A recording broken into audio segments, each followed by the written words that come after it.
Welcome to Time Traveling Team, the weekly podcast where we review every story of Doctor Who right from the very beginning.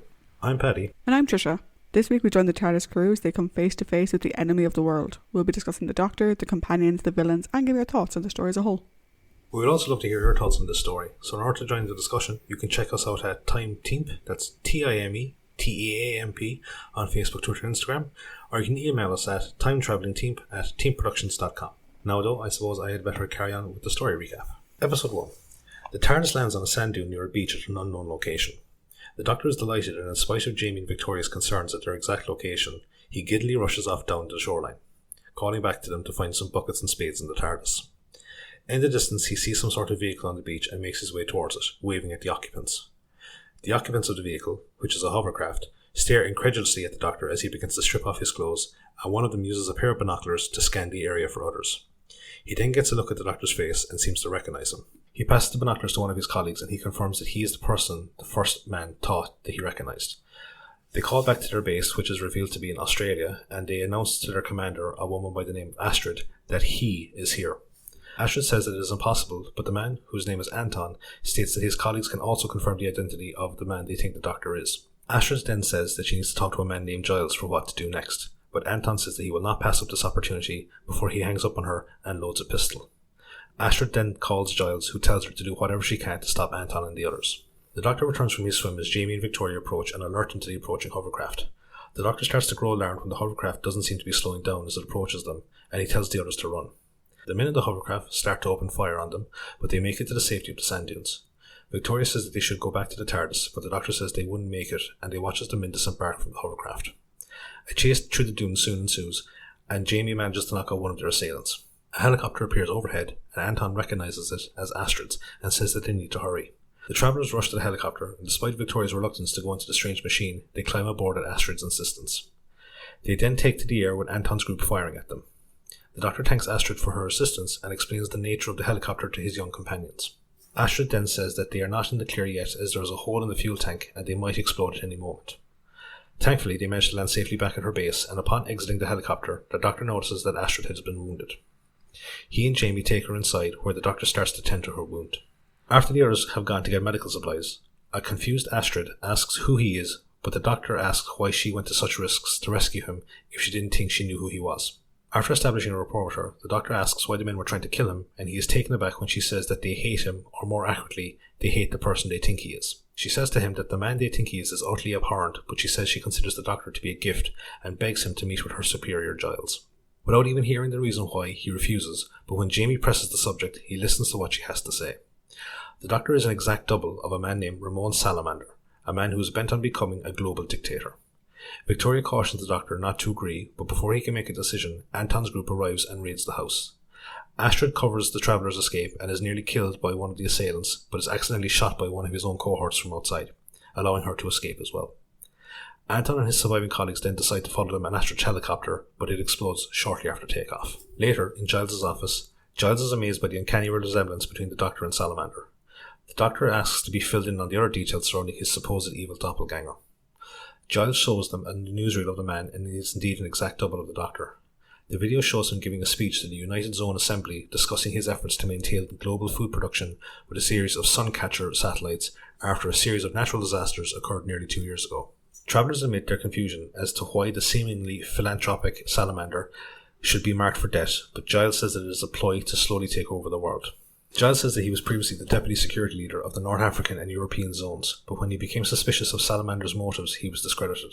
The Doctor says that Giles could merely be trying to gain some measure of revenge against Salamander for his removal from office, but Giles shows him evidence of several other high-ranking officials of the United Zone Assembly who died under suspicious circumstances, shortly after being seen with Salamander or one of his supporters. These men were then replaced by members of Salamander's inner circle. The Doctor asks why he can't go to the police, but Giles says that his discreditation would work against him, as well as the fact that his own replacement is one of Salamander's supporters, a man by the name of Donald Bruce, and he is now in charge of global security. Giles says that he has one remaining ally, a man by the name of Alexander Dennis, but he is too afraid to make a move. The Doctor realises that the only course of action to get the truth is to impersonate Salamander, but he says it would be difficult as he may not be able to mimic Salamander's Mexican accent. He says that he could replicate it in about 3 weeks, but Giles receives a phone call and then informs the Doctor that he only has about 2 minutes, as Security Chief Bruce has cordoned off the entire Australasian zone. The Doctor realises that Giles tipped off Bruce to force the Doctor to go along with his scheme, and so with no other choice he goes into another room to prepare his disguise. Bruce soon arrives and asks about the incident at Astrid's base. He reveals that his information about the incident indicated that Astrid left with 3 others, and he demands to know where the other person is. When no one answers, he orders his guard to search the nearby room, but he steps back in shock when the Doctor emerges, who then asks Bruce what he is doing there, in a perfect impression of Salamander's accent. Episode 2. Bruce says that he's a bit taken aback as he thought Salamander was currently in Central Europe, but the Doctor covers for himself, saying that is what Bruce was meant to believe. Bruce angrily asks how he can be expected to ensure Salamander's security if he won't tell him where he is going. He also expresses confusion at the fact that Giles is in attendance when Salamander had previously labelled him as an enemy, but the Doctor says that he decided to take matters into his own hands and he will debrief him once he returns from his supposed trip to Central Europe. Bruce then goes back to questioning Astrid about the incident at her house, and Giles says that the men were at the house looking for him.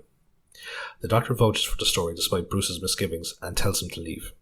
After Bruce and his guards leave, the Doctor drops the facade and asks why he should get involved in supporting Giles. Astrid says that he is the only one capable of saving the world, but Victoria says that surely Salamander is the one trying to do that. The Doctor then asks for Jamie's opinion, and the young Highlander says that it is an intriguing situation and he knows the Doctor is not one to turn away from a challenge. He also says that they owe Astrid for saving their lives. The Doctor agrees, and Giles says that he will make arrangements for Astrid to get Jamie and Victoria into Central Europe using fake credentials. Once inside, they will go to Salamander's office to find proof against him. Meanwhile, the Doctor and Giles will go to the Kanoa research station nearby to see what they can find.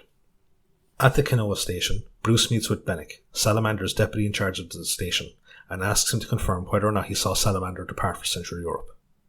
Bennick smugly says that he has better things to do than watch someone leave on a plane, but he seems bewildered when Bruce recounts the encounter at Giles' office. Bruce tries to get him to communicate with Salamander, but he refuses to disobey his instructions not to disturb Salamander until his meeting in Europe is over. Bruce accepts this, but demands to be informed once they have talked. In Europe, Salamander is meeting with Zone Controller Dennis to discuss recent activity in a series of supposedly dormant volcanoes. Dennis and his supporter Federin are unsure of his claims and anger Salamander when they say that they will need to discuss the findings with their own scientific advisors. Salamander suggests that Dennis would be wiser to place his trust in him, but allows him to leave, but requests that Federin stay behind to discuss the findings. In a nearby park, the newly arrived Jamie and Victoria wait for Astrid to return with credentials for Jamie to grant him access to the palace where Salamander is currently residing. Astrid then radios back to the Giles and the Doctor and tells them that all is going according to the plan so far, saying that they will be meeting Dennis later that night. Back at the palace, Federin strikes up a conversation with Salamander's assistant Faria and asks if she knows what Salamander might want with him. Faria says that she doesn't know anything about that, as she reveals that she is his food taster, a fact that startles Federin, who's been helping himself to refreshments. Salamander then appears and summons a guard to show the extent of the security around, but he is then knocked out by Jamie, who makes a sudden appearance. He takes up the guard's gun and tells Salamander to step away from a small radio near him. He takes the box and flings it into the distance and tells them all to get down, thereby obscuring their view of an explosion triggered by Astrid to make it seem like the radio was a bomb. Guards soon appear, but Salamander calls them off and goes to speak to Jamie, who says he overheard a plot against Salamander's life, but was turned away by the guards at the gate, so he used his pretty friend to distract them so he could slip in and warn him. He says that he did it because he believes Salamander can help save the Earth. Salamander is impressed by Jamie and offers him a job, which he accepts under the proviso that his girlfriend can also join him. Salamander accepts this, and Faria takes him to get a uniform so he can start work in the kitchen. After they leave, Federin asks what the meaning of brujo, a word that Faria had earlier used to describe Salamander, is, and he says that it is a Mexican word meaning sorcerer. Jamie returns to the park and reports the success of the plan to Astrid, who leaves suddenly as Faria and a guard captain approach. The guard asks who she was, but Faria distracts him by saying that Jamie came to retrieve his girlfriend under Salamander's instructions and he can take it up with him if he wants. Faria then brings them back to the palace. At the meeting place, Astrid meets with Dennis and they discuss the plan to remove Salamander. Astrid says that she will return to Giles and asks if Federin can be trusted to help them. Before he can answer, they hear footsteps approaching their hiding spot, and Astrid prepares her gun, but Dennis advises her against it as killing one of Salamander's men will risk the entire plan. After the footsteps leaves, they return to their discussion of Federin. At the palace, Federin is shocked when he is presented with a fabricated document implicating him in embezzlement. Salamander says that it is merely an insurance policy as he outlines his plans to Federer. He says he will replace Dennis with him as leader of the Central European Zone, and then come to its aid when the volcanic activity causes a natural disaster. He offers to share power with Federer as Dennis will soon be assassinated. Federer is reluctant to agree, but their conversation is brought to a halt by the eruption of the distant volcanoes, which cause widespread devastation. Bruce suddenly arrives and is shocked when he observes the volcanoes destroying the countryside. Dennis also arrives and proclaims that Salamander is the cause of this somehow. Salamander counters this by saying that he warned Dennis of the volcanoes, but he chose to do nothing, and he then orders Bruce to arrest him. Dennis begs Federer to back him up, but Salamander says that he will be the chief witness against him at his trial, which causes Federer to turn away in shame. Episode 3. Salamander orders Bruce to take Dennis into custody, which he reluctantly agrees to. He then leaves to report to the World Assembly, and Federer leaves with him, casting an apologetic look towards Dennis, who ignores him. Bruce tells Dennis that so long as he behaves, he will try and make his imprisonment as comfortable as possible. He then spots Jamie and demands to know why Giles and Salamander will be meeting when they are such bitter enemies. Jamie refuses to answer, but says that if Salamander wanted him to know, then he would tell him. He then goes inside to find Dennis being held in the hallway as opposed to a private room. He tells the guards that Dennis is innocent until proven otherwise and should be afforded the appropriate care. Dennis then requests something to eat and drink. In his private office, Federer again protests Salamander's blackmailing of him, but he tells the worried man not to worry and then offers a vial of poison to him to use against Dennis. Down in the kitchen, Victoria is being quizzed by the chef as to her qualifications, and finding her some bit lacking in culinary skills, assigns her to potato peeling duty. He then leaves, bemoaning the fact that the recent events have ruined his meal prep. After he leaves, Faria urges Victoria to leave and not get involved in Salamander's world. Jamie then enters and Faria leaves, thinking that he is loyal to Salamander. He reveals that he was able to sneak away to meet Astrid, who's planning to free Denez and get him out of the Central European Zone. After seeing everything so far, they agreed that Giles was right about Salamander, and they discussed his MO of causing devastation only to come in as a hero and take over the region. Back in Australia, Giles and the Doctor are discussing the same thing. Giles talks about how he managed to find evidence to prove Salamander's schemes, but it was changed before he had a chance to come forward with it, and that he was made out to be a power-hungry despot. They suddenly hear sirens approaching, and the Doctor goes into hiding just before Bennick enters the room. Bennick accuses him of spying on the research station, and has his guards destroy some of Giles' belongings in an effort to intimidate him. Before he leaves, Bennick says that there is no point seeking help, as no one would believe Giles due to his current reputation. The Doctor comes out of hiding after he leaves, but says he can't make a fully informed decision until Jamie reports in. Back in Central Europe, Astrid makes her way through the palace and reaches Denez, but she is stopped and questioned by the guard captain. She manages to bluff her way past, saying that she has a private message for Salamander. The guard captain says that she looks familiar, but Denez drops the book he was reading to act as a distraction to allow her to proceed. She makes her way down to the kitchen where she meets Jamie and Victoria and tells them to create a diversion at 11 p.m. so she can escape with Denez to take him back to Giles and the Doctor. She then leaves as the chef returns to finish preparing the food for Denez. Faria then returns and the chef once again leaves, citing his dislike of a crowded workplace. The duo then try to gauge Faria's level of loyalty to Salamander, which leads to an angry outburst from her indicating that she is not a willing member of Salamander's staff. In his office, Salamander and Bruce are discussing the treatment of Denez, with Salamander saying that he should be held accountable for not acting on the information that he gave him. Bruce then asks about the replacement zone leader, asking if Federer will be the one to take over, and Salamander reacts as if thinking of the suggestion for the first time. Victoria takes the food to Denez and runs into Federer on the way. He distracts her so he can remove the salt cellar from the trolley, and then tells her that she must have forgotten it in the kitchen. After she leaves, he contemplates using the poison he received from Salamander. The guard captain goes to Salamander and reveals that he had seen Astrid earlier with Jamie and Victoria in the park, when he went with Faria to collect them. Salamander orders that he let her carry on with her plans so she can be followed, and he says that he will deal with Jamie and Victoria. The guard captain then goes to where Denez is being served his food, and he takes Faria, who came with Victoria from the kitchen, away with him. Victoria then notes that the time is shortly before 11 p.m. and decides to stay with Denez. Back in his office, Federer reveals that he could not bring himself to poison the food. Salamander surprises him by accepting his apology, but he surreptitiously poisons a flask of wine, and Federer dies as a result. The guard captain then arrives and tells Salamander that Jamie had reported suspicious activity outside of the kitchen, and so he goes, ordering the guard captain to remove the body, claiming it was suicide. In the kitchen, Jamie tells the chef to take cover, and he goes outside and begins firing his gun to start the diversion. In the hallway, Astrid arrives and tells the guard that there is a rescue attempt being made, but then knocks him out when his guard is down. She then tells Victoria and Dennis to run, but the guard captain appears behind with a squad of guards and he shoots at them, hitting Dennis in the back. Victoria shoves the food trolley into the guards to buy some valuable seconds to escape, but she is captured while Astrid manages to get away. The rescue mission ends in a failure, with the death of Dennis. Salamander interrogates with Jamie and Victoria and then orders Bruce to take them away. After they have gone, Bruce demands to know what is going on and why Salamander was meeting with Giles.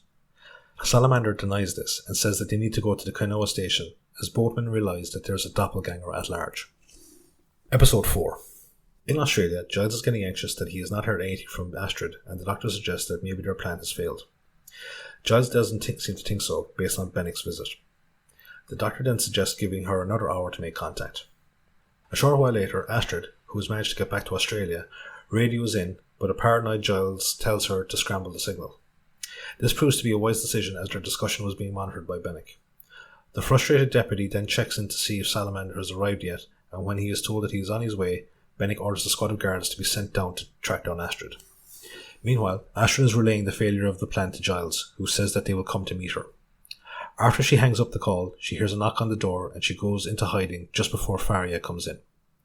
Astrid captures her, but Faria says that she needs to speak to Giles as she wants to help take down Salamander. However, little does she know that she is being tailed by one of Salamander's guards, who then reports this to Bennick. In Giles' office, a frazzled doctor demands to know what has happened to Jamie and Victoria from the newly arrived Astrid. Faria says that Salamander has brought them with him so he can question them further at the Kanoa station. Faria admits that she too is being blackmailed by Salamander, but when she cannot provide proof, the doctor says that they don't have enough evidence to out him. Faria then produces Federman's blackmail document, and the doctor starts to go through it, but says unfortunately it's not enough, so he reluctantly agrees to impersonate Salamander. Giles then ups the stakes and says that the doctor must kill Salamander, otherwise he won't help in recovering Jamie and Victoria. Faria brings their attention to the window and they see Bennick organise several squads of guards in preparation to raid the premises. Giles then shows them to an air duct and Astrid stays behind to hold off the guards. She manages to knock out one of them unconscious as he comes through the window and then ducks for cover as the rest break in through the main door. They realise that the fugitives have used the air duct to escape and so make their way out of the building, with Bennick issuing a shoot-to-kill order. None of the exiting guards notice Astrid hiding under the desk. Outside, Faria is shot by one of the guards and Bennick questions her about Salamander's doppelganger, but she refuses to answer and dies, but not before slapping him in the face. Bennick takes the file from her and goes back to the Kanoa station, where he recounts what happened to the newly arrived Salamander and Bruce. Bruce admonishes him for taking the law into his own hands, and Giles is technically not guilty of anything. Salamander labels him a rebel and tasks Bruce with finding him and the man who has impersonated him. Bennick goes to leave with Bruce to review the security of the station, but he gives the file to a grateful Salamander before he leaves. He then issues an instruction that he is not to be disturbed whilst he goes into the records room. He then opens a secret compartment in the wall that reveals a secret elevator to the vast underground complex. When Bruce tries to contact him, he gets annoyed at the fact that Salamander is unreachable when he is in the recording room, and he voices his disapproval of such mysterious behaviour. In the underground complex, a group of technicians are overseeing a vast array of computers. Salamander enters a private office and announces over the PA system that he has returned but must undergo radiation decontamination. This announcement sparks excited conversation amongst the workers, who wonder if he has possibly located another food cache. One of the younger technicians, Colin, mentions to his female colleague Mary his intention to go to Salamander to request a trip to the surface with him the next time he goes. Mary tells him to be careful, as none of the others who went up ever came back. In his office, Salamander is approached by the head technician, but he warns him not to get too close as he must still go through decontamination. Salamander says that he is dying, but confirms to him and a newly arrived Colin and Mary that he has found more food and that they should celebrate. He joins the others and he commends them for their perseverance over the last 5 years and promises that they will one day reclaim the surface, but only after the war that drove them underground in the first place is over. During his speech, it is revealed that he is indeed responsible for the natural disasters that have plagued the world, using the others to help under the pretense of striking back against the enemy on the surface. Colin, however, wants to know exactly when they will return to the surface, and Salamander feigns weakness from radiation sickness so that he can leave. He then tells the others to go do a diagnostic on the machines, and he heads back into the office, where he relaxes with a book and a cigar. At Giles' cabin, Astrid is preparing the doctor to look more like Salamander. He wonders where Faria is and what could be keeping her. Suddenly, a figure enters the room. Episode 5. The figure is revealed to be Bruce, accompanied by a guard, who tells everyone to stay where they are. He tells Giles that he had instructed Bennick to leave a tracking beacon the last time he visited the cabin. He marvels at the similarities between the Doctor and Salamander, and he demands to know how much he was being paid to assassinate him. With no other choice, the trio admit their plan to prove Salamander's nefarious plan, but Bruce is skeptical and views their motives as purely revenge-based due to Giles' discreditation. The Doctor tells Bruce about the file that Faria had, but he informs the group that she is dead, much to the shock and sadness of the Doctor. Astrid says that they need to go to the Canoa station to retrieve the file, but Bruce says that he will investigate the matter for himself, as he trusts neither them nor Salamander. Giles says that any delay could lead to disaster, but Bruce says that he will do things his own way.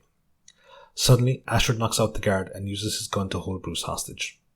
Bruce, however, says that the cabin is surrounded by more men, but Giles threatens to kill him unless he cooperates. However, the Doctor reminds Giles that he will not participate in any violence, and he coaxes the gun from Astrid. Much to the shock of everyone, he hands the gun back to Bruce, saying that he views him as a trustworthy man and so asks for trust in return. He says that if they find the evidence against Salamander, then Bruce can arrest him, but if there is no evidence, then he can arrest them instead.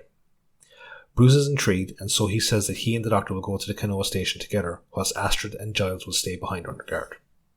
At Canoa station, an unconscious Jamie and Victoria are brought in for questioning by Bennick, who seems to relish the idea. In the underground facility, Salamander has his people check the food he found for any contaminants.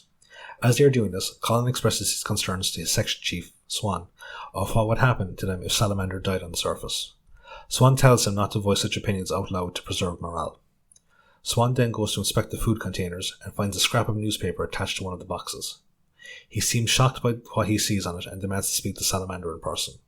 He enters the office and confronts him over the newspaper, which is dated from the previous year and discusses the sinking of a cruise ship, a story that disproves Salamander's story of a global nuclear war.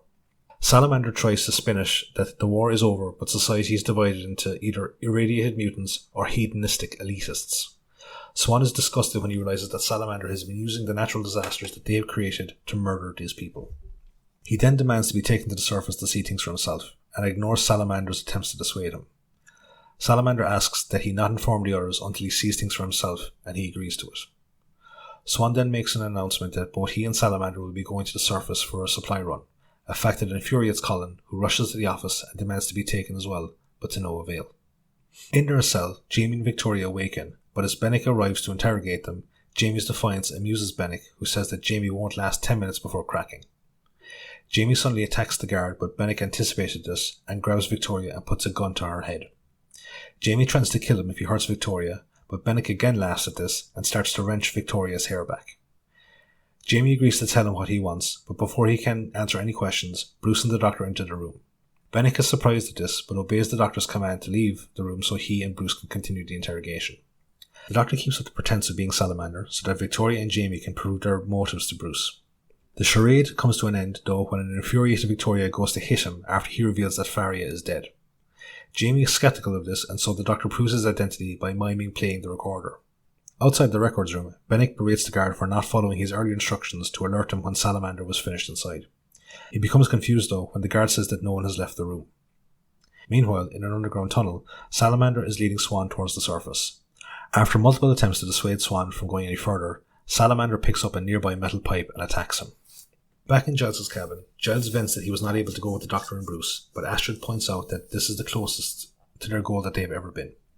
Giles still insists on going to the Canoa station to assist in the investigation. Astrid then comes up with a plan to get him past the guard. She fakes a gunshot wound to Giles' head and then smashes the window of the cabin. Astrid calls in the guard and then runs away when he goes to investigate the body. Once they are gone, Giles makes his way towards Canoa station. Astrid runs into the nearby woods to avoid the guard and hears a distressed cry for help. She comes across the severely wounded Swan, who informs her that he was attacked by a man named Salamander. Episode 6. Swan indicates to the tunnel and tells Astrid that is where she can find Salamander. She takes Swan into the tunnel with her and then tries to find him water to treat his wounds. Swan questions her about the war, but when Astrid gives a confused reply, he realizes that Salamander tricked them all. He then begs her to rescue the others before he dies from his wounds.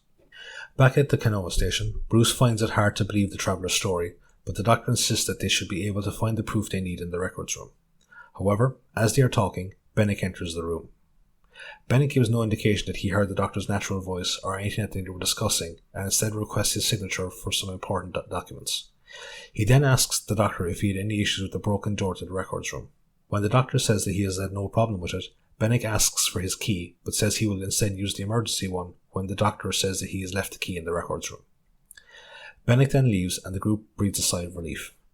The Doctor then notices that the forms Bennick brought in were requisitional forms for supplies for double the amount of people supposedly working in the research station. He then orders the security detail to come and escort Jamie and Victoria outside so that they can be released. Once they are outside, Bruce instructs them to call his deputy Forrester and give him the code word Redhead. He then gets a call that someone has requested to see them, and so the Doctor instructs them to go to the TARDIS once they have called Forrester. In the underground complex, Astrid enters Salamander's office via the tunnel entrance and gazes in amazement. Suddenly, the main door to the office opens and she is greeted by the sight of all the technicians, who stare at her in shock. She approaches them to ask a few questions, but they instead attack her, thinking that she will contaminate them. Colin and Mary rush to her defense though and call for the crowd to calm down. She reveals Swan's fate to the group, and they are reluctant to believe her. Colin suggests that she uses the decontamination unit in Salamander's office to put the others at ease, but after she goes through it, Astrid uses a piece of stationery from a nearby desk to show that the machine is rigged to indicate anything going into it is contaminated. Colin then says they need to find Salamander, a statement echoed by Astrid. Up in the research station, Jamie and Victoria are stopped by one of the security commanders, but Bruce intervenes and then leads them away. Giles sneaks in and hides just as Bennick appears and berates a guard for allowing Bruce to take the others. Giles then sneaks into the records room and locks the door and turns when he is addressed by Salamander. He tells Salamander that he will get rid of him and then pulls a gun on him. Unbeknownst to the two of them, their interaction is being watched by Bruce and Bennick by one of the security monitors, and they then try to figure out the best way to break into the near impregnable room. They try to cut their way in using a cutting torch, but to no avail.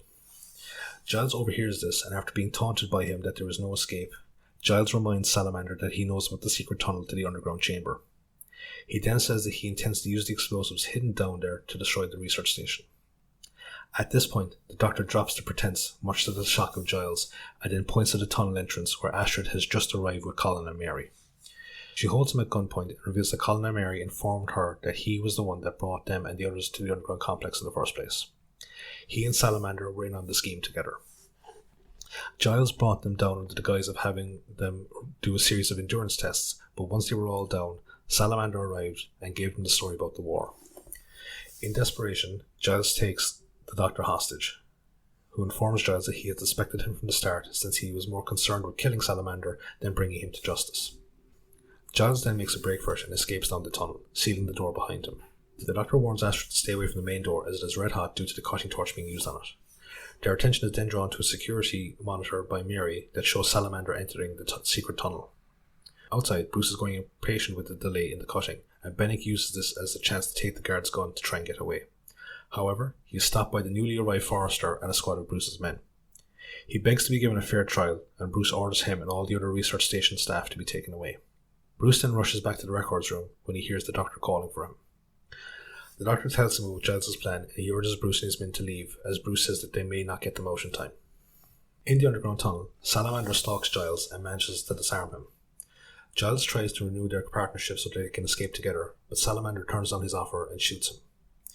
Giles tries to get away, but Salamander shoots him again, but he manages to set off the explosives before he dies.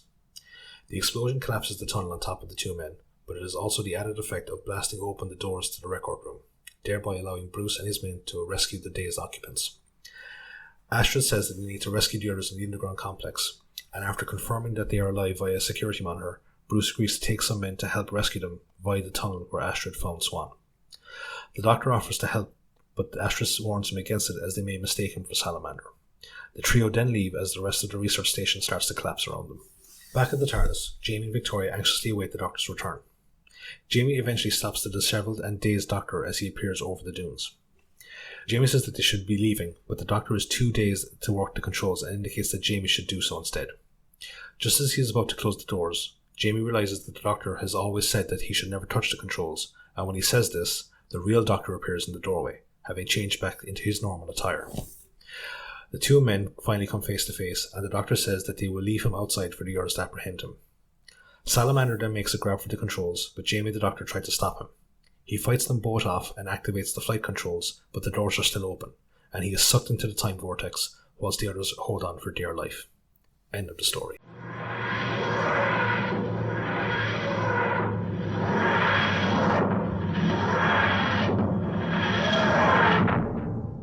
So, now that we've left the story on a pretty intense cliffhanger, we're going to go to the trivia spot just to twist the knife a small bit more. So, Trish, what have you got for us?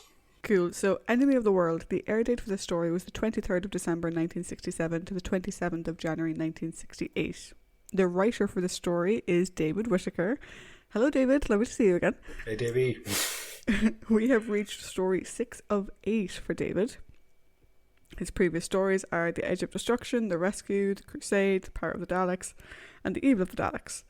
We have 2 more to go, which are going to be The Wheel in Space and The Ambassadors of Death. I'm actually really sad that we only have 2 more of his stories to go. I know, because it's been so much fun with his stuff. The director for the story is Barry Letts. Now, Barry is someone that we're going to get to know in way more detail down the line, as he will eventually become the show's producer during the majority of the Jon Pertwee era. Barry is someone who has had many hats during his lifetime. Work hats, that is. He was an actor, a writer, a director, a producer, and an executive producer over time. From a directing standpoint, this is the first of 6 Doctor Who stories he directed. We will discuss his work again in Inferno, though technically that's uncredited, Terror of the Autons, Carnival of Monsters, Planet of the Spiders, and The Android Invasion. Barry has admitted that he actually wasn't satisfied with The Enemy of the World on the whole. He thought he was trying to be too clever as a director, and that he attempted too many technical feats without focusing enough on the drama of the story. We'll see in our overall if we agree with that assessment. Possibly his own, harshest critic. Possibly. Possibly. Barry passed away back in 2009, sadly before all of the episodes of Enemy of the World were found and released, which is sad that he sort of died before another generation of people could see the story. This is the last story to be produced under Sidney Newman. So his contract as head of drama of the BBC ended in 1967. So this is his final story.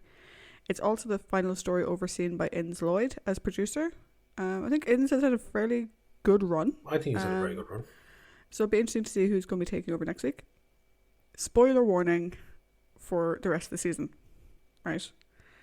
This is the only story that doesn't have a base under siege theme to it, which makes me wonder what impact, if any, that'll have on Paddy's final score, since Paddy is such a big fan of base under siege as a concept. Yep, I am indeed. This is also the first story since The Tomb of the Cybermen not to be set in a cold climate. Well, to be fair, they went, as a cold climate to fucking Australia.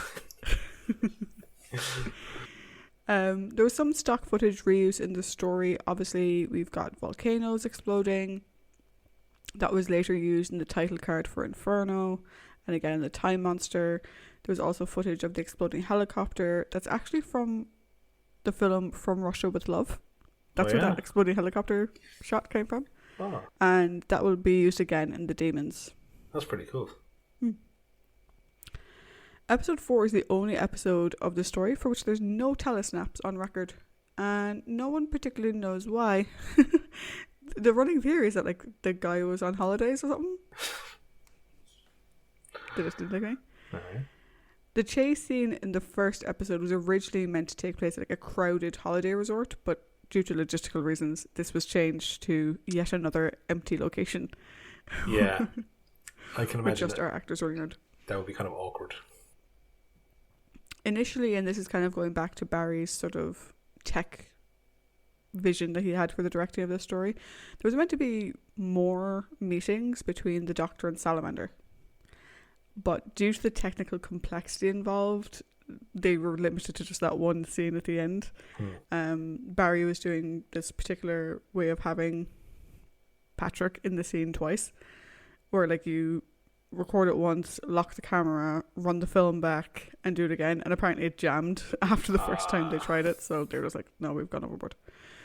The novelization for this story, which is written by Ian Marter, was published in 1981, set the story in 2030, which for this podcast makes a bit more sense, since the original story was meant to be set in 2018, which would have made this happen 3 years ago.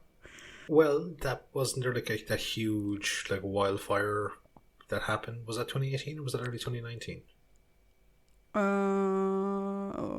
We went 2019 into 2020. Oh, okay.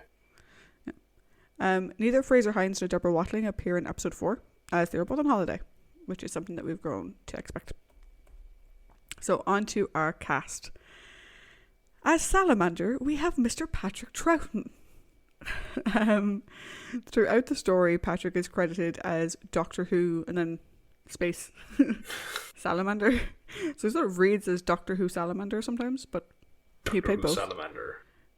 This is the second time we've had a doppelganger of the Doctor who is a completely different character. So this isn't like in The Chase where there was the Doctor double. This is just someone else who happens to look the same. The previous time was obviously in The Massacre, where Bill Hartnell also played the Abbot. There's a myth that Patrick played Salamander because they couldn't afford to get another actor. This isn't true. It was in the script that he would play both roles, and apparently this story, similar to The Massacre, kind of came from Patrick wanting to stretch his muscles a little bit and, you know, act as other characters. Stretch those facial muscles, is it? Yeah, or not stretch them, I suppose is the case maybe if you compare Salamander and Doctor. Yeah. Giles Kent is played by Bill Kerr. This is his only Doctor Who acting credit. His non-acting credits include Ghost Squad, No Hiding Place, Dixon of Dock Green, and Adam Adamant Lives. Bill passed away in 2014. Astrid Ferrier is played by Mary Peach. This again is her only Doctor Who acting credit. Her non-Who credits include The Projected Man, Scrooge, The Three Musketeers, Couples, and Fox. I included that last one just because it's your name. Yeah. Mary Peach appeared in the serial because her kids wouldn't believe that she was an actress if she didn't appear on Doctor Who. Which I just love. We've discussed before, like, why do people do Doctor Who? Because they're kids. Yeah. Donald Bruce is played by Colin Douglas. This is going to be the first of 2 Doctor Who acting credits for Colin. We'll see him again in the horror Fang Rock. Oddly enough, it's reported that Colin hated working on the serial. He thought it was low-grade children's fare and well beneath his dignity. He said at the time it was the worst thing he'd ever done and that he didn't want to ever be asked to do the show again. And yet he did the show again. Kind of like shades of Alec Guinness and Star Wars type mentality. Yeah, a little bit. One of the something very cool about Colin Douglas. So we've discussed a couple of like the various actors for the different stories. They appeared in a movie called A Bridge Too Far. Mm-hmm. So Colin Douglas actually took part in Operation Market Garden, which is what that movie was based on. Oh wow! Yeah, but apparently he never liked to talk about it because it failed miserably. So his non-Who acting credits include Dick Barton, Special Agent, The Prince and the Pauper, the 1957 TV series of Treasure Island, Emergency Ward 10, Z-Cars, A Family at War, The Omega Factor, and Quick Before They Catch Us. Colin passed away in 1991. Theodore Bennett is played by Milton Johns. This is the first of 3 Doctor Who acting credits for Milton, and I'll be honest, when I was watching it, I was like, I know him from somewhere, I know him from somewhere, I know him from somewhere, I know him from the Android Invasion. Yeah, he's just got one of those faces. Yeah, so he was in the Android Invasion, and he was also in the Invasion of Time. He's probably best known for his role as Brendan Scott on Coronation Street from 1991 to 1993. His non-Who acting credits, though, include The Basil Brush Show, Happy Families, Hell's Bells. He was in The X-Files Fight the Future, which is the first X-Files movie, which is the best X-Files movie. He was also in Sharp's Revenge. He was Hopkinson.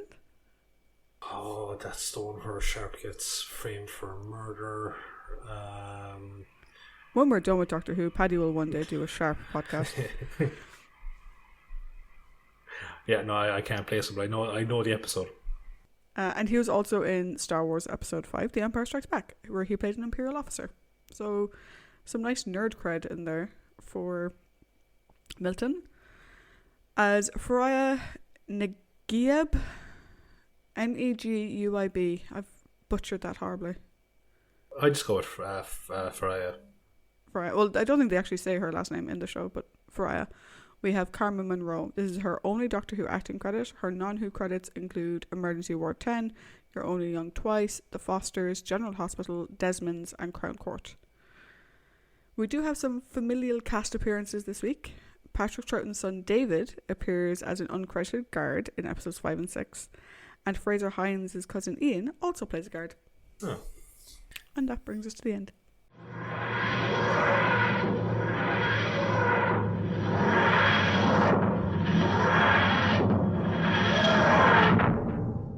So, another interesting trivia spot where we found out that, 1960... What are we now? 1968? 1967? 1967 into 1968. Yeah, that is the peak. Doctor Who is the peak acting cred that you could ever get. With your kids. Yeah, with your kids. Yeah, it's like the way that like a lot of actors' kids now are like, are you going to be a superhero? And it's like, yeah, who are you? Ant-Man. Oh, he sucks. that thing.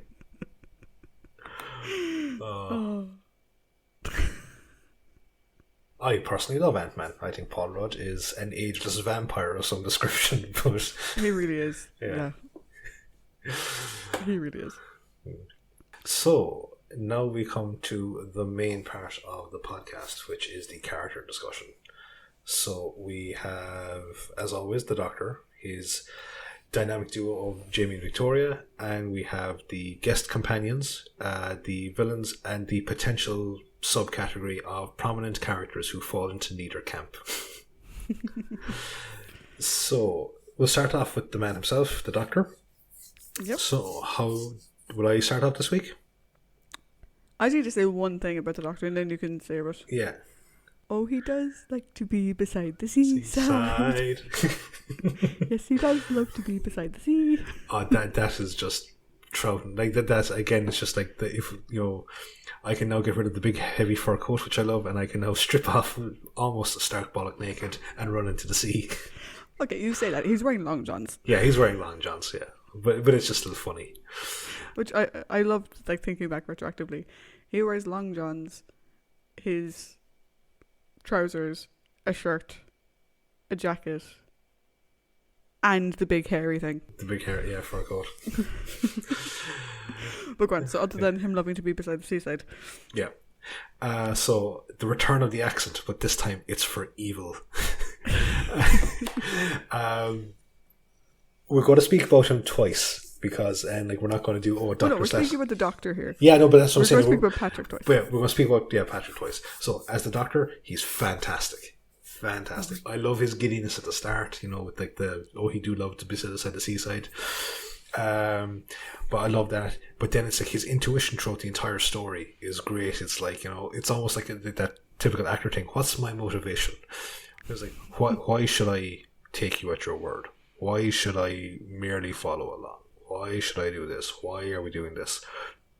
And I love that because it allows him, one, to never completely trust Giles, which we'll talk about more later on. But it also allows him to see exactly what type of man Bruce is, which again is something that I love in the Doctor, and the ability to read people. I also like how how much he deplores violence, he hates it as at any stage of the game he hates it, and I also love seeing how he reacts to in this I would dub it collateral damage, when you see exactly how torn up he is about Faria's death. Oh yeah, definitely. And there's not a whole lot of kind of like technical boffinry from him in this episode. It's all about he's caught up in a web, and it's how best to untangle himself and keep people, the people that he wants to keep safe, and I suppose serve justice. And I think this is one of the best performances by Troughton as the Doctor in that regards. Yeah. Because it's because we had, as I said, about Hartnell and some of his amazing technical boffinry scenes. We also just loved his ability to read people and see what was going on in a room. So definitely. Yeah. Your thoughts? The Doctor has a crush on Astrid. Before she said, "Oh, they hate you," and he got all defensive. Yeah. He clearly had the biggest crush on her ever, which I completely understand. She's so pretty. I will get to her in a minute. Yeah. But dude, I completely understand where you're coming from. I do like, though, to your point, I like how he doesn't trust Astrid and Giles outright. He needs evidence, damn it, you know, and it has to be good evidence. You're asking him to impersonate someone. You're implying you're going to kill the person that he's going to impersonate. You need to prove beyond a reasonable doubt that what you're saying is true. And I love that even towards the end, like even in episode 5, he's still like, where's the evidence? Yeah. Do you know, like he doesn't buy it. He'll play along with it and he'll, you know, give them the opportunity to show him, but you know, he needs evidence. I loved him trying to sound out Salamander's accent. So he's just sort of playing with it, which an actor does. Do you know? And it's just so great because obviously it's Patrick as the Doctor trying to imitate what he does as Salamander, which is just, it's lovely. I love the way like he slowly dips into it and sort of finds his footing in it. And he has that whole thing of, like, you know, like, okay, South Yucatan Peninsula with the inflections, like he's like gauging by the region and he's like all that kind of stuff, and it's a brilliant. And well, I'll wait till we get to Salamander because there's a point I'd like to make about Patrick Troughton in general in this story, or maybe I might just leave it to the overall section, because this story, obviously it doesn't have Base Under Siege, but it does have something else that I really enjoy, so I'll get to that in the overall. But I agree with you, like they're watching him like sound stuff out and like the thought process and everything, it's great. Yeah, and like him becoming Salamander is fantastic. I love that, like when he quote unquote rescues Victoria and Jamie, even when it's just them in the room, he continues selling it until Victoria's about to smack him across the head. Yeah. And then he's just like, no, it's me. One slight downside. Okay. And I hate to be that person on this podcast, but when Jamie and Victoria were in the Central European zone, he kept going on about, we will know more when Jamie is back. Jamie will bring us more information. When Jamie comes back, we'll know more. Dude, your other friend and the one who's technically your ward is there as well, you know? Like, he doesn't mention her. I think in terms of referring to them being away, I think he mentions Victoria once. Yeah. And he mentions Jamie in like every single fucking sentence. Yeah. Now, is that just in relation to the context of gathering information for the plan, or? But Victoria's doing that as well. Yeah, they're both going undercover. That's the whole point. Yeah, because he does. I suppose he doesn't know exactly what positions they've taken up in Salamander's. And they both went. Yeah. Like, why was she going if she wasn't going to gather information?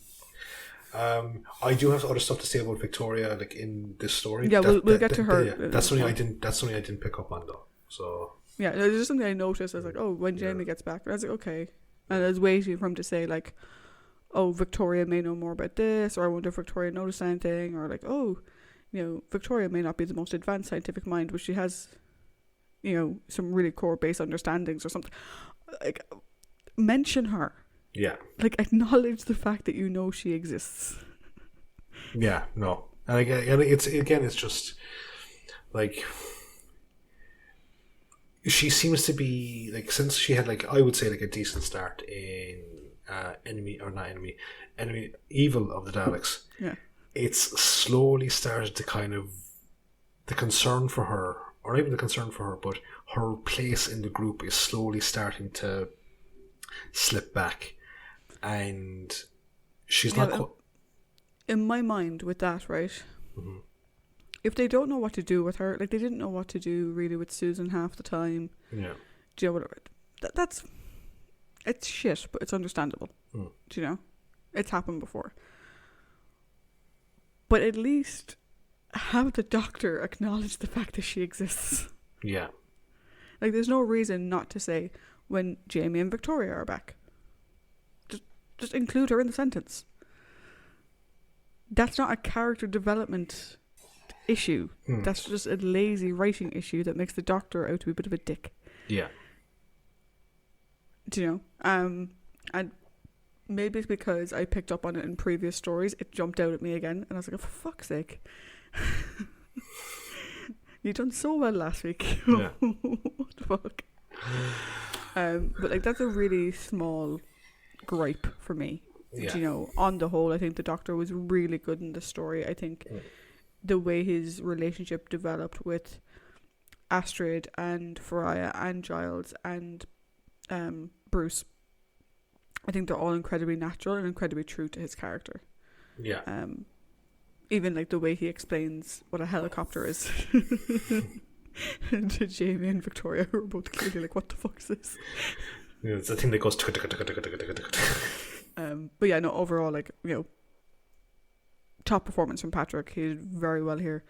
And like, obviously, when you have the Doctor as Salamander, that's just like the layers that Patrick has to play in there is just fantastic. Oh, it's brilliant. Yeah. So moving on to the companions. Now, obviously, we have Jamie and Victoria, but for me, I put Astrid, Faria, and Bruce as companions. Yeah, no, I would agree. Cool. So we'll start off as always with the Team TARDIS. So we'll go with Jamie and Victoria. So I think we actually mentioned her quite a bit. So how about we start off Victoria this time? Yeah, I would agree. So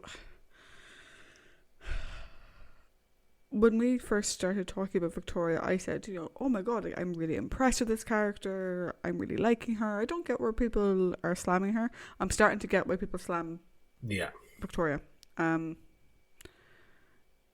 And it's not actually anything the character does. Mm-hmm.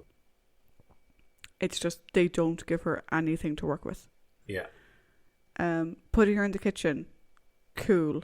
But then they have her be inept at cooking. Mm-hmm. So she actually contributes nothing other than her being in the kitchen allows Jamie to be in the kitchen. Yeah. And allows Jamie to meet Faria. I was like, really? I did like her scene in the kitchen though, where she was describing the dessert or something. Yeah. And she clearly got lost in her own head and was remembering her life before the Daleks came and royally fucked it up. Because, like, I think, see, sometimes it's when you have actors and actresses playing a character that's younger than their actual age, not every actor is capable of pulling that off. And there are times like you will forget that Victoria is meant to be a girl like 17, 18. Yeah. And no, I'm not trying to impede Deborah Watling's acting at all, but it's just that there are times like where it's like that you do forget that is the case. Yeah.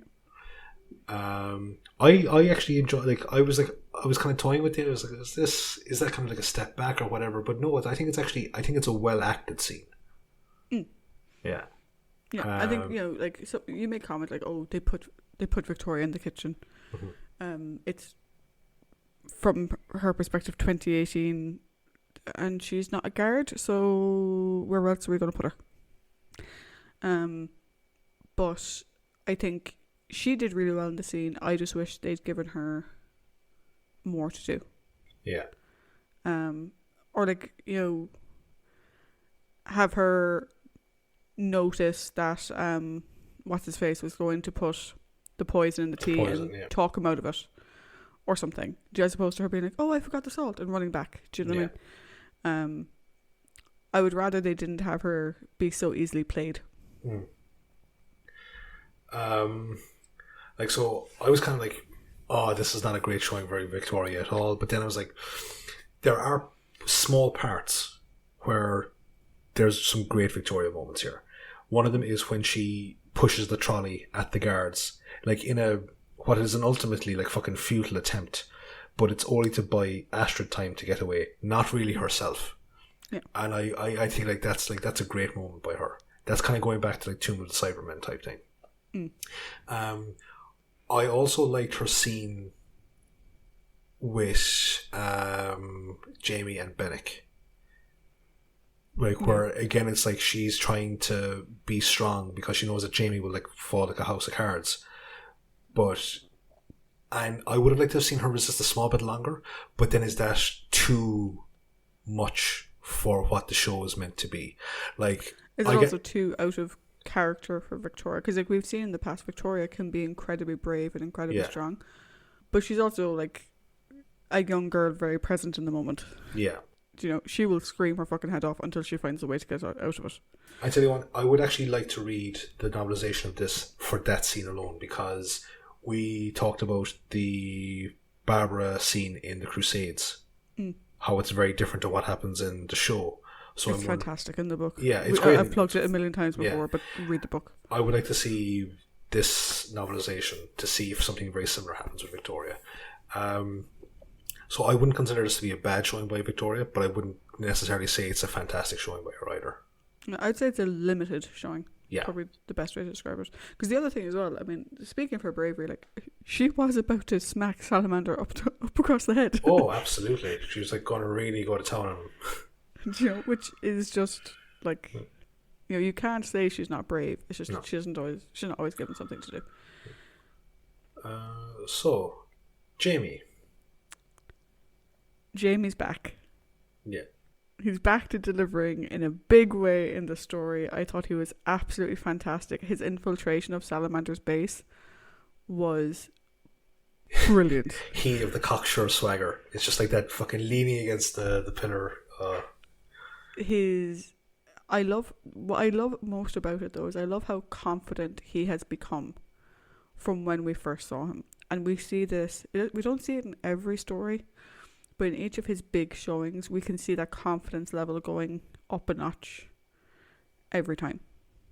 Yeah. You know, which is fantastic. I loved that infiltration scene. I just wish that after that he was given more to do. Like once they got to the base and stuff. But you can't say it's a poor showing. Do you know, there's oh Jesus no, like, or even like, you know, Victoria didn't do a whole lot after episode 4 either. Or after episode 3 rather, because they weren't in episode 4. But you can't say Jamie's was limited. Like it was just like Fraser did that so well. Like it was so well acted, so like cocky, and you know, even when he was face to face with Bruce again and Bruce recognized him, he just completely played it cool. And I was just like, go on, Jamie. He was great in this, like, and as well, like, he's shown that, going back to like the early days, that when the Doctor's not around, he can help carry the story. He can keep you engaged. And like, again, like, it's like he's so charismatic, he's so effortlessly charming. Like, he's like one of the, like, is he possibly edging out Ben? I think he's getting there. I think the difference between Jamie and Ben for me is Ben had some amazing moments. But I think Jamie has had more growth. Yeah, he's had more, like, yeah, he definitely has had more development. But I think Ben was already quite grown up. You know, we discussed this before. A lot of the lessons, like, I think Ben was more mature in some aspects and Jamie was more mature in others. But I think the difference with Jamie is that Jamie, every time he has a big showing, it takes him up a level. Whereas Ben, we were just seeing the nuances of Ben, whereas Jamie's actually growing as a person. Yeah. The other thing I was going to say was like that it's interesting to see that Victorious is Achilles' heel in the way that, like, you know, Bennick hadn't even really begun to hurt her and he was like, alright, look, I'll tell you what you want, in the sense of like he can't even contemplate like one bad moment of pain happening to her, you know. But no, like, definitely great performance by Jamie here. Also, I love how in this story they're like twins. Yeah. Because her skirt matches his. Flouncy.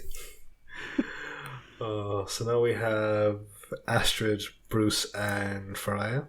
So for me, the reason why I don't have a big issue with Jamie not delivering much after episode 3, and while in some ways it doesn't bother me too much about Victoria either. I just wish she was mentioned and acknowledged a bit more.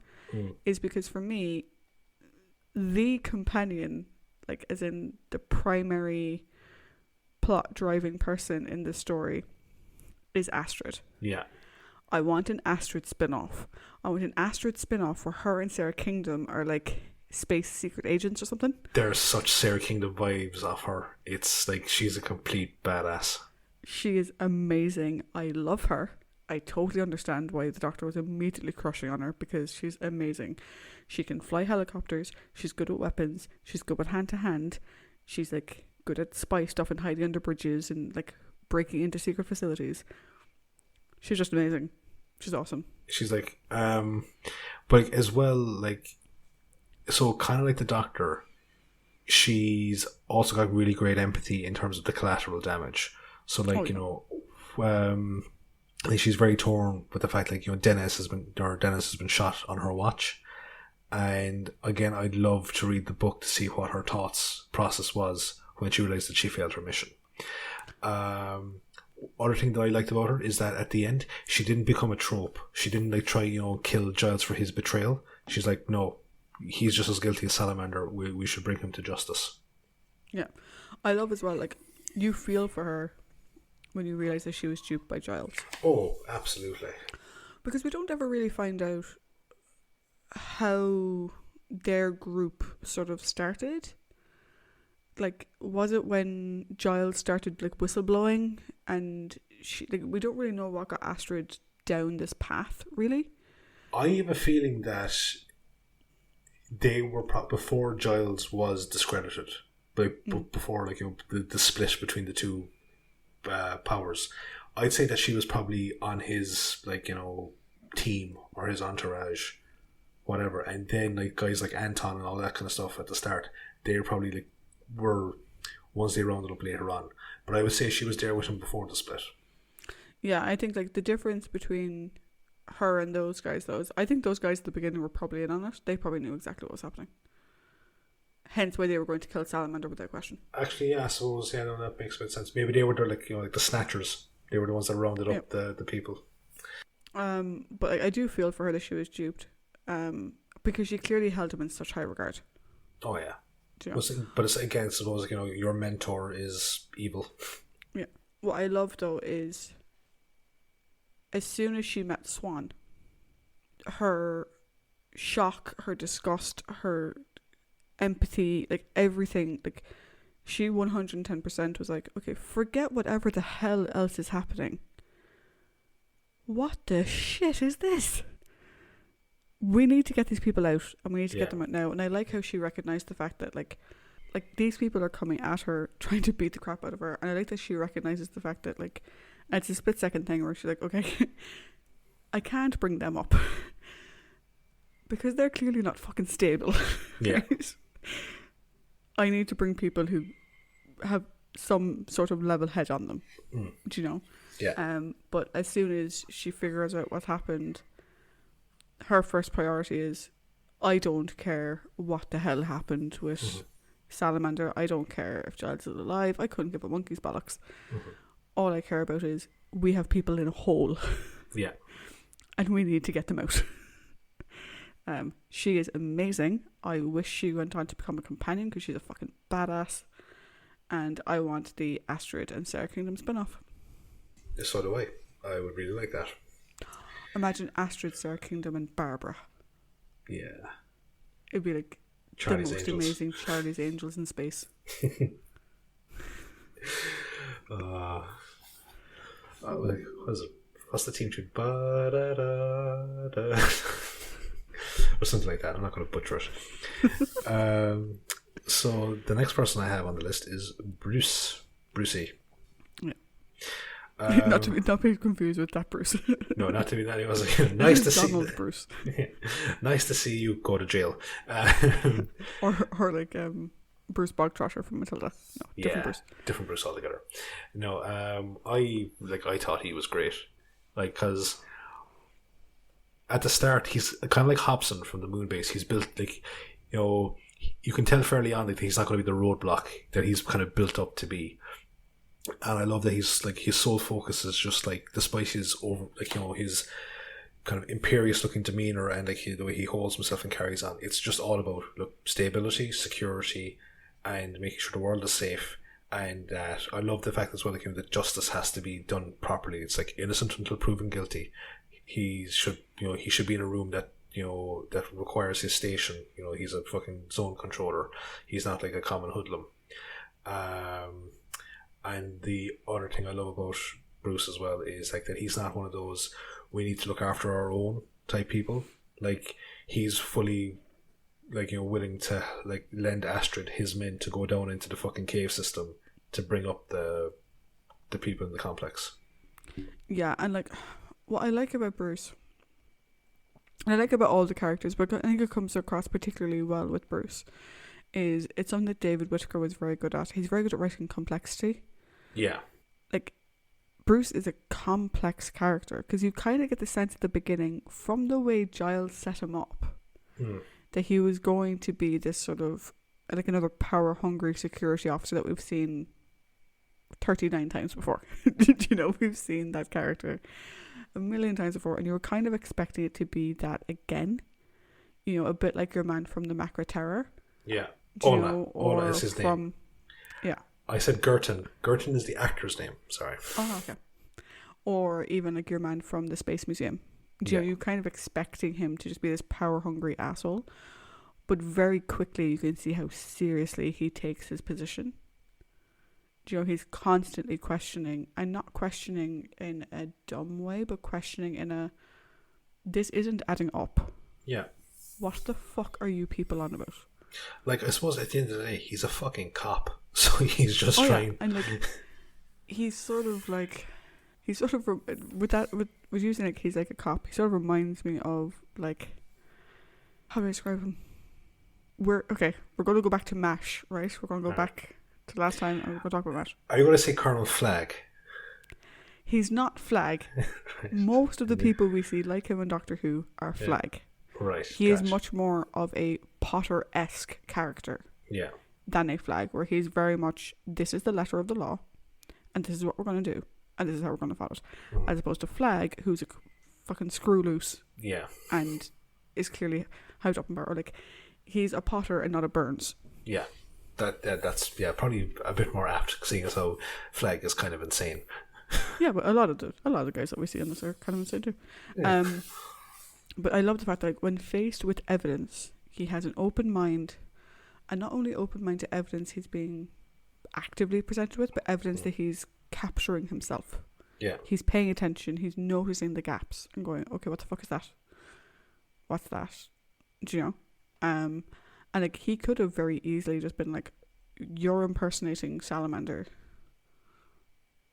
Arrest him or whatever, and he doesn't. No. Because he's like, no, there's something bigger going on here. What the fuck are you people doing?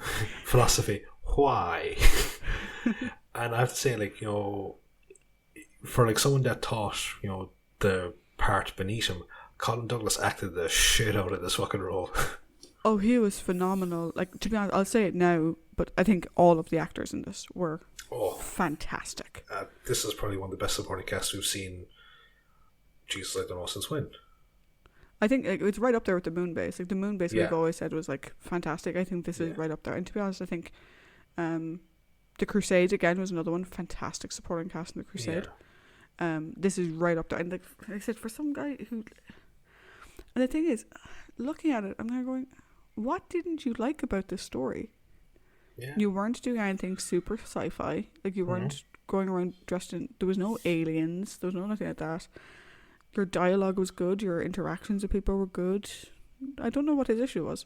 Like, for all intents and purposes, that this is a fucking Bond movie. Oh yeah.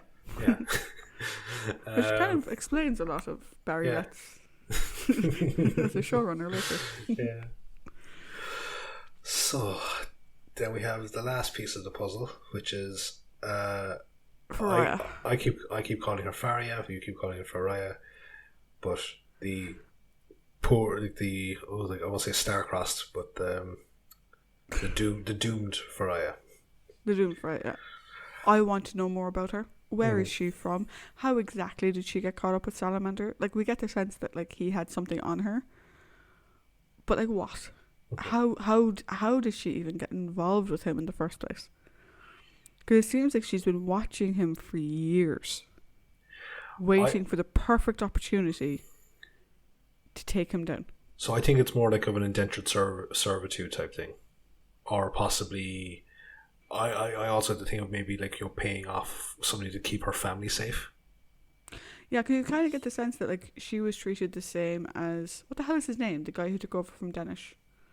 Federin? Federin. You kind of get the sense that what Salamander did to Federin, he did to her as well. Where either he had some trumped up charges or maybe something legitimate, you know, that she wanted to keep hidden, and that he was blackmailing her into staying. But I'm like, but how? Like, how did he meet? And, like, how did you come on his radar? And, like I'm just so curious about her, because you get the sense that she's been with him for years. And just waiting, and she noticed it when she could access the file, and she was like, I got it. Like, I've been waiting for years for this opportunity. I fucking got it. Do you know what I kind of got? I kind of got Gamora vibes from her. Oh, yeah. Yeah. Oh, very much so. And I think the main reason, other than the fact that she was a really good character, I think the thing that I really wanted to highlight about her is that I think that, to my mind at the moment anyway, this is the best example of a human face to the collateral damage characters in stories like this. I think so, because one thing about this story as a whole is they do and they don't shy away from blood in this story. Mm-hmm. But, like, they shot Faria in the back. Yep. And that is not... That's made mention. Like, Astrid specifically says they shot her in the back. Yeah. Do you know? And I think she puts a great face on it. Question for you. Yeah. Did you get the sense that at some point in the script, maybe in an earlier version, that there was maybe a subplot that Salamander was hypnotizing her?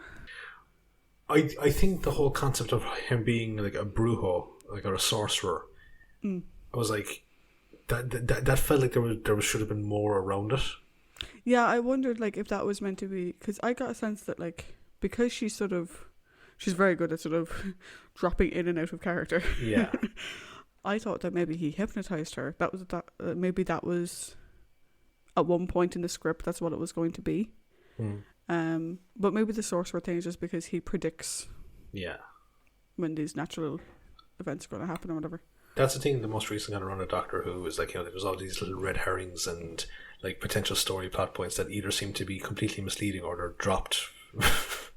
Yeah, like, so maybe it was just an alternative plot point or something to explain it.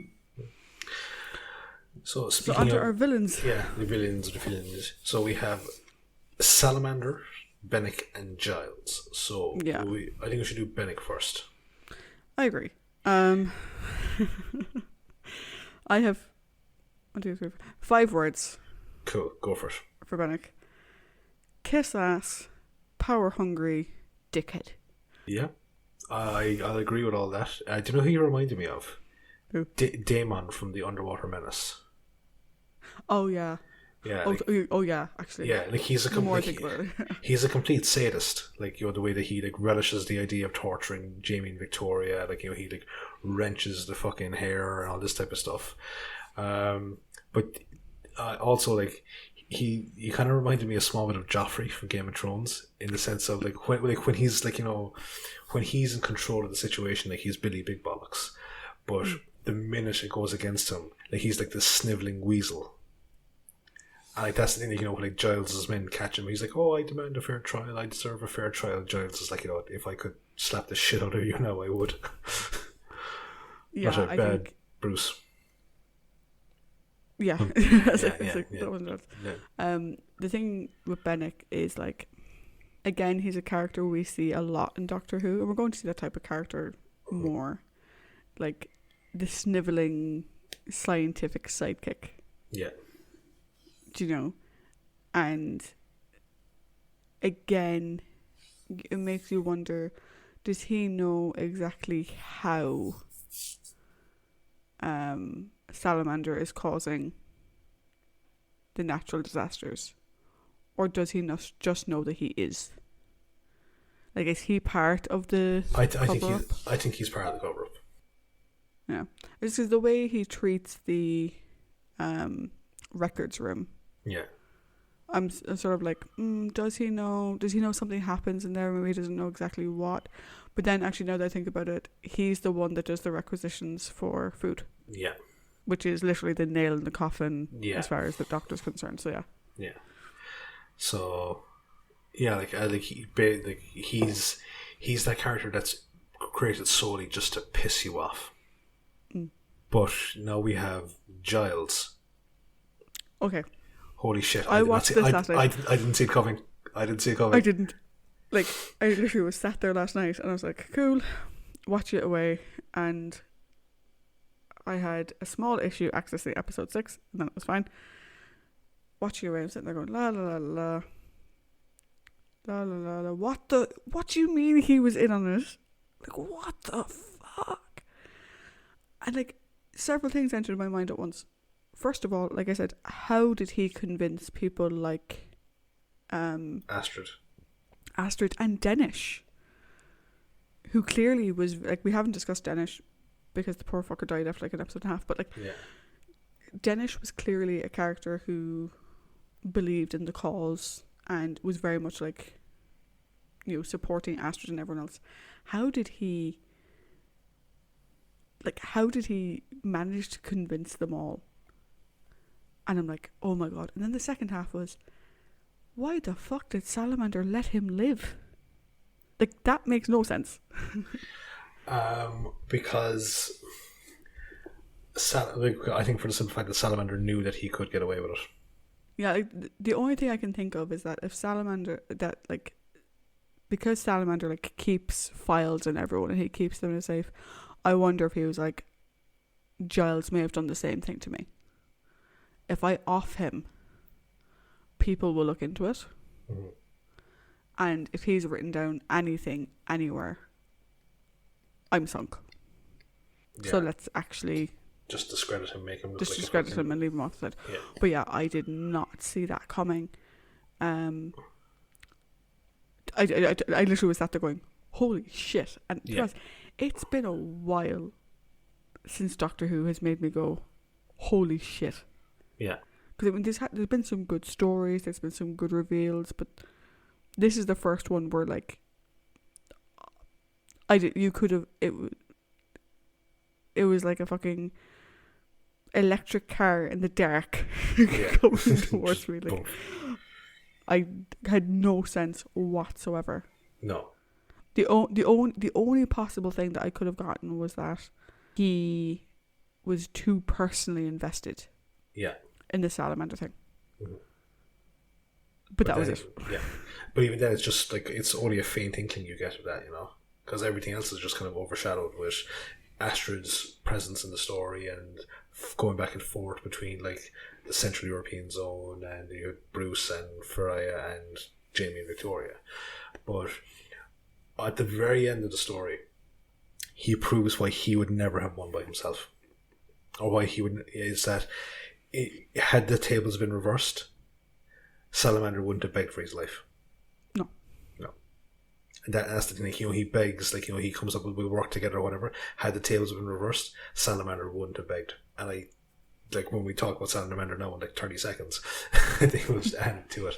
But yeah, and the scene where the reveal happens is so wonderfully acted. It's fantastic. It's so good. And then, like, you know, the doctor sort of saying, like, I fucking knew there was something wrong with you. Like, oh my god, it was so good. Like I said, it's been a long time since there's been like a proper holy shit. Yeah, it was a chef's kiss moment. It was like just mwah, perfect.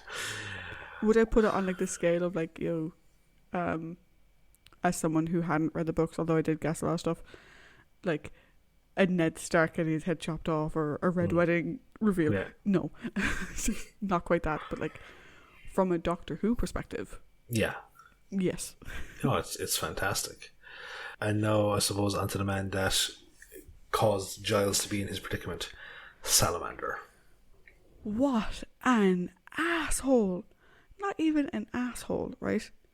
There is tricking the world into believing you can predict natural disasters that you yourself are causing in order for personal gain, right? That's a fucked up evil villain, Bond villain type thing.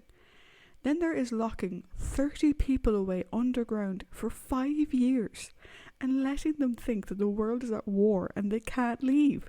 That is some weird fucking, like, psychotic, sociopathic shit, like. So he's very much a Bond villain, but he's the most competent of the Bond villains we've seen in Doctor Who so far. Like, he's like a Bond villain, but like crossed with, like, I don't even know how you describe it. Like, when it got to the fact that because I was like, okay, when he was getting in his little pod thing, I was like, oh, does he have like an underground drill or something like that, you know? And then it was like, no, there's like 30 people down here and they think that he's like their savior. And I'm like, holy fuck, what the hell is this? Because it's so bonkers. I was like, this story has taken a very fucking strange turn, but it was like, this is incredibly ingenious. It's fucking insane, but it's incredibly ingenious. Yeah, like it's like that. I don't really know how to describe it. Like, it's a Bond villain. Like, most of what he does is Bond villain. But that part in particular, I'm like, what do you even compare it to? I'm trying to come up with like a sort of pop culture comparison, and I'm struggling to think of one. I think the only thing I can think of was, like, you know, like the director of the Truman Show. That's about it, like a fabricated world of which you are the complete overseer, you know? Yeah, but like, if the director of the Truman Show was a complete fucking nut job. Hence the Bond villain. Well, no, like, it kind of reminds me of, I suppose, one of the Bond movies, Tomorrow Never Dies. Jonathan Pryce plays basically a newspaper magnate who decides to create a war between China and Britain in order to, you know, help his media enterprise. But he sets up the events that cause the two nations to go to war, and he fabricates the stories and all this type of stuff. So it's like, right, that really is a fucking Bond villain. Like, I've figured out the comparison. Yeah. Right.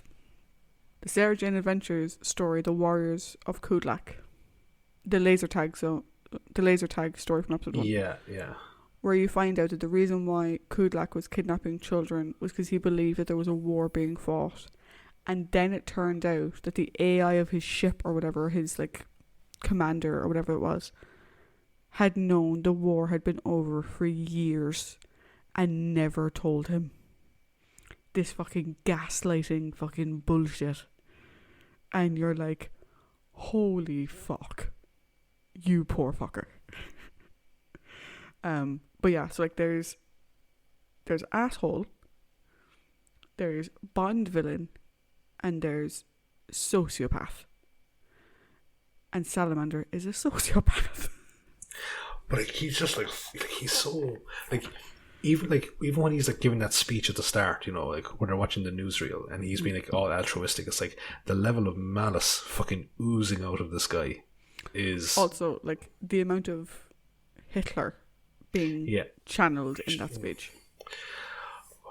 And like, but like, he's also, like, I think he's a fucking sadist. Like the way that he slowly kills Giles, like, you know, he shoots to wound and he shoots to wound again. And but one thing that I would be very curious to see. So he gets the drop on Jamie. Like, Jamie's not expecting to get an elbow into the fucking stomach, but in a one-on-one fight, how would that fight go? Yeah, it's interesting because you look at him and you see Patrick. Mm-hmm. So you kind of see the Doctor, but he isn't. No. Do you know? He carries himself differently. He obviously has different strengths, or whatever. I actually don't know. I get a kind of a Kingpin type vibe. You know, like, you know, don't let, you know, his physical appearance fool you. Like, he probably will be able to fuck you up in some regards.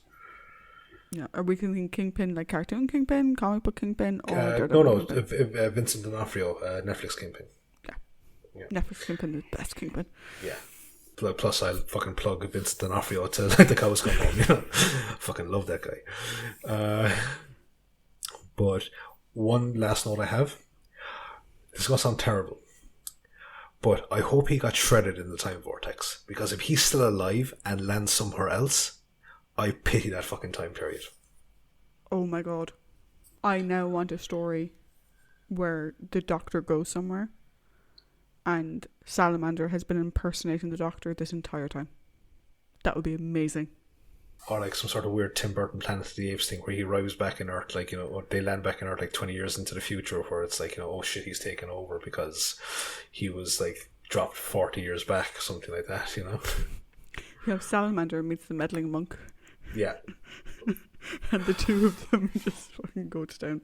So the last question I'll give you on Salamander, so before I move on, and this is just a comment, and we'll probably get into it more in the portrayal, but I do want to cover it under the character piece, because usually we do. Salamander is of Mexican heritage. Yes. Did you have any concern over Patrick playing that aspect of it? I wasn't the biggest fan of it. I see, like, okay, we had him in person, like, we had him show that he can do a German accent. Yeah. He can try a German accent. He can try a German accent. But I'm just trying to think, like, like, could he there's like other nationalities in the world, like, Italian, French, like, or like of Caucasian description, where he could put it, like, because I think having this way, I think I have seen movies where the villain is of Hispanic or Latin American descent, and there's a lot in the culture of that thing that kind of lends itself towards a terrifying aspect of a villain. If you think about, like, anything to do, like, with the drug cartels, that type of stuff, there's something just very intimidating about them, more so than any other, like, kind of, say, a mafia criminal or anything like that. They're very intimidating. And it's like, okay, would the story have... I don't think the story would have worked, without the doppelganger aspect of it. But what nationality do you have Salamander be to get across that same level of intimidation, For me, it was a case of when they said, like, oh, he's Mexican, and the Doctor started trying to sound it out, I was like, oh no, please don't be shit, please don't be shit, please don't be shit, please. And to be honest, I eventually forgot it. It became a non-issue for me, but I did have a moment of going, oh please no, I don't want to have to discuss this in excruciating detail on the podcast. Like, please not be a farce. And I think that's the good thing, that it wasn't presented in a farcical manner. It wasn't like this completely over the top stuff. It was just no, it was like they picked an accent and they picked a locale, and it was done like straight down the line. Like, it was, there was no parody to it whatsoever.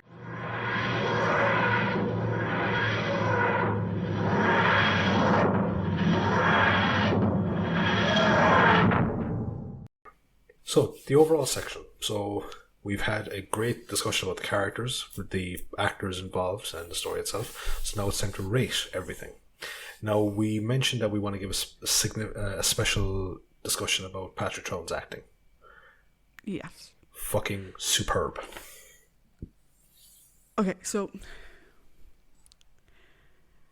we're probably going to come back to this story when we talk about the Doctor's, like, the rambling for the second Doctor, right? Mm-hmm.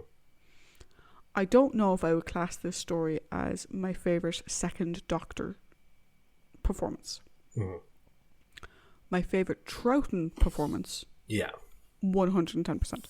No, this is like, I said it before, like, the thing that I quite like is when you have an actor playing, and there's a show called Orphan Black, which I think is the best example of this, where you have one actor playing multiple parts, and they draw you in with their performance so much that you forget it's the same person playing different parts, and all you see is Patrick Troughton playing the Doctor impersonating Salamander. You forget that it's just Patrick Troughton playing Salamander. No, he's playing one character impersonating another character, and he draws you in so perfectly. The scene where he is still interrogating Victoria and Jamie after Bennett leaves, perfectly done. The reveal scene or that Giles is, Giles is the traitor. Giles was also evil. Done amazingly well because he sucks you into it. The beach scene, like where the dazed doctor comes back, and you're like, oh, it could actually be the doctor, and then you're like, wait a minute, that's fucking fantastically done. And even the confrontation between the two of them. Granted, like it's like camera one, camera two, camera one, camera two, and then it's just that one scene where they're looking at each other. It's amazing. It truly is a phenomenal outing. Like we mentioned back at the massacre, I wasn't a fan of the massacre, right? We've established this already. This had everything I wanted in the massacre. It is. It had a full character for Patrick to play in Salamander. Yeah. But it continued having the doctor so that you're constantly seeing the different sides of Patrick. Yeah. Mm-hmm. Whereas in the massacre, it was just you had the doctor in one episode, and then the abbot, but the abbot was only in like 2 scenes. Yeah. Whereas this had like everything you could have wanted, and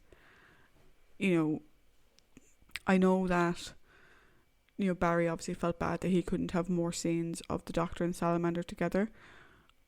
I don't think it was needed. I think that one scene at the end where you have the Doctor coming in behind him, kind of going like, dude, what the like, it's just so well done. It's fantastic. I think that if they had tried like the Prince and the Pauper approach, the story wouldn't be as good. I think that final meeting between the two is the perfect cap on that story. Yeah. It also goes to prove, look, if you want something done right, you might as well just play the villain yourself. But what I can say is, David Whittaker, you beautiful man, you've done it again. Yeah, it's like, I suppose we can go on to our overall thoughts, right? Yeah. This story was amazing.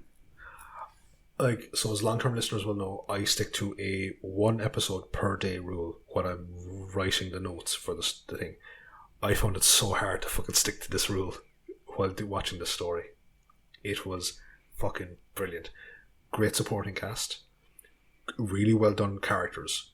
Both, great villain, great companions, great tragedy, great action, great suspense, great espionage, the whole lot. Yes, I'm a bit annoyed with the treatment of Victoria in terms of the backseatness of the role. But with everyone else that we got to see as a result of it, now I don't want to say that kind of thanks she's out of the way we can see all these other remaining characters, that she still had a presence. No, not a huge presence, but she still had a presence. But we also got to see that there were other characters in play here, and sometimes in who, it's the supporting characters that can also make the story very, very interesting.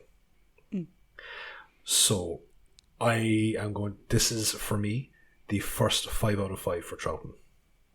Cool. So I said to you last night that today that I was going to need your help on something, and you know what? I'm actually just going to refer to past Trish. Yeah. Right. So I need to check something. Right. Okay. I feel better now. Okay. My initial thing for this was, it's awesome. I loved every minute of it. The pacing was fantastic. The performance was great. Like, Barry's directing, like what he could do was fantastic. I initially wrote down 5. Without any consideration. Yeah. The episode hadn't even ended.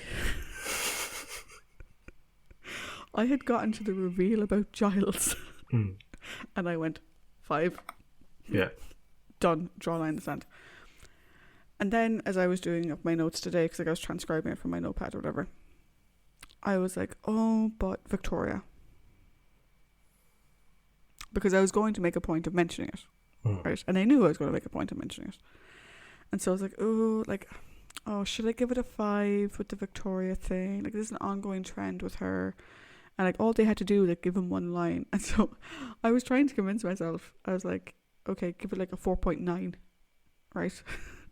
It's so very near perfect. But actually, do you know what? I'm going to and I was going to ask for your help and talking through it. But you know what? I'm actually going to refer to past Trish. Okay. I gave the Romans a 5. I was just going to use the Romans as an example. Yeah. I gave the Romans a 5. Yeah.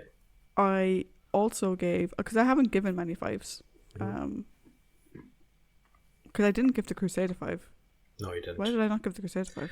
Because I think you said like that. The fact that the Doctor and Victoria maybe weren't as present. Oh, the Doctor and Vicky didn't do much, yeah. Yeah. So I've given Edge of Destruction, which is David Whittaker, 5. Aztecs, 5. Romans, 5. And that's it. Yeah. We haven't given out a lot of 5s. You've given out 2 more than I have. You gave The Rescue, again, David Whittaker, a 5. And The Crusade. Again, David Whittaker. I like David Whittaker. If I can give the Romans a 5 when we have the whole issue of like Nero, I'm going to withdraw I'm going to dock some points because Victoria wasn't mentioned enough, because I think that's me being overly picky and being up on my high horse, because to be honest, as soon as episode 3 was over, I'd completely forgotten. Yeah. It was only when I was rereading my notes today that it came up. So I think I completely agree with you. It's another 5 for me. It's just, it's absolutely fantastic. And I'm so glad that these episodes were found. So glad. Oh my god, yeah. Because without them, I don't think the impact would have been the same. And I know I know the guys in Loose Cannon do a fantastic job. They really do. But for a story like this, with Salamander and the Doctor, it needed to exist, and I'm glad that Philip Morris found it. Yeah. So this is for Troughton. This is our first 5. Yeah. Although like his scores haven't been bad. No, there was 3 exceptions, but overall they haven't been bad. Yeah. But I'm going to check something now, right? Because I'm curious. Right, where's my list of stories that David Whittaker did? Where is he? So Edge, 5 for both of us. Rescue, 5 for you, 4.75 for me. Is it? Yeah, 4.75 for me. The Crusade, 5 for you, 4.5 for me. Power of the Daleks, where's that? Power of the Daleks, 4.75 for both of us. Evil of the Daleks, 4.5 for both of us. Like, David Whittaker has never hit below a 4.5. We like David Whittaker. Like, to be honest, like, I've been enjoying the stories as evidenced by the scores I've been giving it. Yeah. But I have been missing, like, the Ian and Barbara era. Yeah. Like, the first 16. Yeah. This for me was like, it was just phenomenal. Like, I can't stop talking about it, and I'll have to because we have to end the episode. Yeah. But if you haven't seen this, oh my god, watch it. And the thing is that for our listeners, I'm not currently at home. I'm in my sister's house. So I had to watch this on BritBox. I have the DVD of this at home. And I'm like, I want to watch all the special features. But I couldn't watch them for today because the DVD is at home. You have to wait like a peasant. Yeah, because I think the DVD actually has it has a looking back at Deborah Watling, and obviously it's going to have like audio commentaries and stuff, and I'm like, I really want to watch it with the audio commentary on. I want to hear about the creation of the story so badly. And I'm so glad that after the Dark Ages, that was the previous producer. Yeah, the John Wilds era. John Wilds. After the Dark Ages of John Wilds, I am so glad that we have a 5. Yeah. And to be honest, I'm glad that we've been able to give Innes Lloyd a 5 on a show that he produced. Yeah, because for me, it's a complete 5. Yeah. And, you know, I wonder for our listeners, like, this is Barry Lett's first directing job. On who he's going to be a producer for a significant portion of Pertwee, like most of it. I think get ready, like, is all I can say, because this is going to be amazing. And so I guess we come to the end of this week's episode. So, Indeed. as always, guys, you can join us next week as we see how the Doctor, Jamie and Victoria, survive the tailspin the TARDIS is currently in when we discuss the Web of Fear. Ooh, spooky. Until then, guys, talk to you next week. Bye. Bye.